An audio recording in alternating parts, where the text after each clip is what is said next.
I'll stop interrupting you now.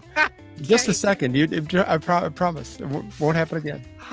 Never again. I can't laugh that hard. I can't see the words.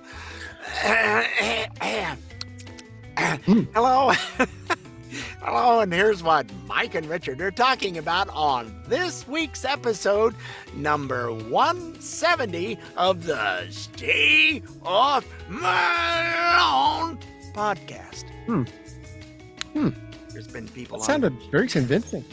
I wanted to get off the lawn. I'm on the carpet. I don't know what you're talking about. Well, first of all, we're going to talk about which is really hot at the moment. The Maine Senate race is getting, for lack of another term, strange. Yeah. I was going to say weird, but it's the same thing. Yeah, and we've been seeing conflicting reports. Is Plattner in? Is he out? Does he have a new tattoo on his forehead that kind of looks like an S? I don't know. Well, I think at the end of the day today, we should probably hear something, but word is, yeah. I heard that also by the 22nd, if he's not out, if he doesn't withdraw or the Democrats don't pull him out, then he's in for good. He's going to be on. 13th is what I thought I heard. Oh, was it 13th? I had heard the 22nd yesterday, so I don't know. Oh, yeah, well, whichever. It's not far away. No. Yeah, as Jesse Waters calls him, the nipple Nazi is, he's not faring well. He's got more issues. I like that. I hadn't heard that one. You hadn't heard him through that one? I saw it in a deal that popped up. Anyhow. And with the 250th birthday just last week, the divisiveness in the media, they have not let the boot off the neck of that divisiveness that they love to perpetrate. And so we've got a little bit of coverage on that. They tried to get a comedian involved in their CNN's little special, and he wasn't having it. And if you want to know who that comedian is, you can have to listen to the show because that's called a teaser in the biz. So, yeah, I did see some of that. And also, we're wondering, which is not normally the case when it's midterms for an incumbent president, that usually it flips in the Senate and the House. Do you think the Republicans have a snowball's chance in July of winning? I still am very skeptical, but I mean, as far left as everybody's going, I mean, it's and if they can get a hold, to me, I think the big part is that they can get a hold of election integrity. I really think that would be the biggest part of what we're looking at. Everything else will fall into place if they have that, I think. Yeah, Thune's not doing well with that. He's his own state has censured him. You're not allowed to do any stumping or speeches in the state of South Dakota. He's an embarrassment to the state. He's an embarrassment to the Senate, and he's an embarrassment to America. He's the other low than that, GOP. He's the low T GOP. I think that's a great phrase, and he is front and center on that. Front and center. And this is from a tweet from this senator from Washington State. She was upset about how much Elon Musk paid in Social Security taxes. Murray, I think's her name. And we'll break that down for you. If you're not aware of how the Social Security structure, as far as how much tax you pay, we're going to enlighten you on that. But apparently she doesn't know. So he doesn't know, and with the amount of people he has hired, we'll talk about that as well. I think he's doing just fine. I think so too.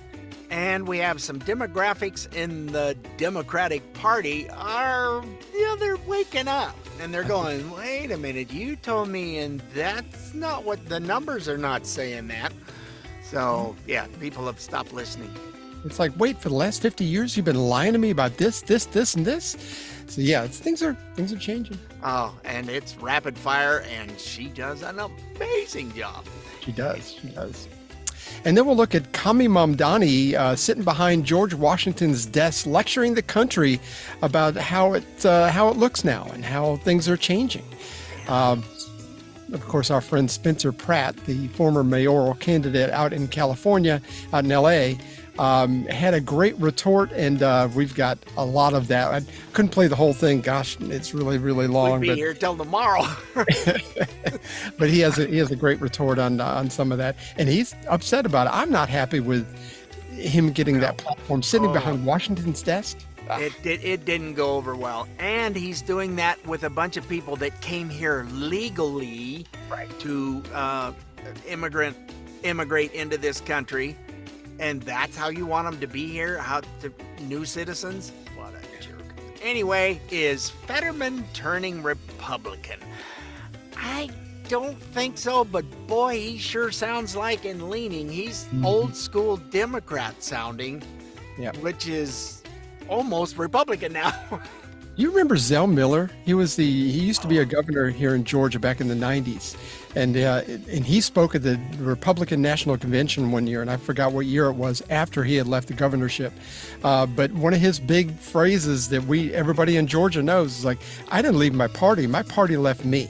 And I think that's exactly what Fetterman is talking about right now. It's like the party has kind of shifted so far to the left that he's kind of like standing out in the middle of the desert by himself. Well, Bill Maher's telling them how stupid they are. And he goes, no, I haven't left the Democratic Party. He said the same thing. You've left me, and the things that you're talking about and doing, I don't want to be a communist. So it's like... Nobody in their right mind wants to be a communist, but I mean, apparently... but supposedly behind the scenes, I forgot who this was. I think it was a congresswoman from Michigan, and I can't think of her name right now, but she was being interviewed the other day. She said behind the scenes, they're putting on a good face, these Democrats in Congress, but behind the scenes, they're scared to death on how things are shifting so far. These mainstream Democrats, it's like they're being left out in the woods. The rhinos are being found out, and we've already seen, 4 or 5 of them? Yep. Highly touted, been in there a long time. Next. Primaried out. They didn't even make it to run against anybody. And all of Thune's buddies are gone. Yeah.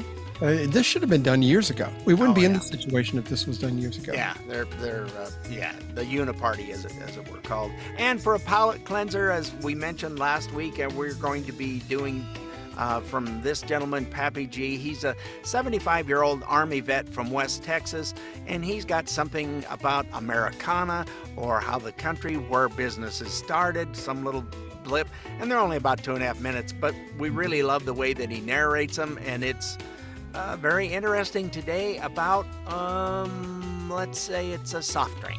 Yeah, something very tasty. So, something that you just drank today. Yes, that I had last night, in fact, a little bit of. Don't forget you can find us on iTunes, Spotify, iHeart, Amazon Smart Speaker, Rumble, or wherever you find podcasts. And you can go to our good old website, if that's too difficult, at stayoffmylawn.us for all our past and present episodes. And if you're trying to look for, we've had so many wonderful comments about what we did for the reading of the Declaration of Independence. It is there for you to use and share, please. Right. We would love to see it in schools where it's less than 10 minutes. Just listen, play it for a class. It would be awesome. It's on YouTube, Rumble, and on stayoffmylawn.us. So we have it there. Yep. So, and we will see you when this whole episode begins, folks. Be back. Toodles. I need coffee.